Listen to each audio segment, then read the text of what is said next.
अस्सलामुअलैकुम नाजरीन, आप देख रहे हैं मसौर टीवी।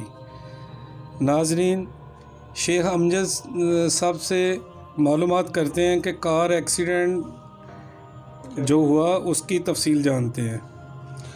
गुजरात शहर के करीबी गांव गुराली के करीब एक कार दरख्त से बुरी तरह टकराकर हादसे का शिकार हो गई, जिसके नतीजे में 3 अफराद बुरी तरह जख्मी हो गए। पुलिस और रेस्क्यू इस मौका पर फ़ौरन पहुंच गए और जख्मियों को अजीज़ भट्टी शहीद अस्पताल पहुंचाया। जख्मियों की हालत तशवीशनाक बताई गई है।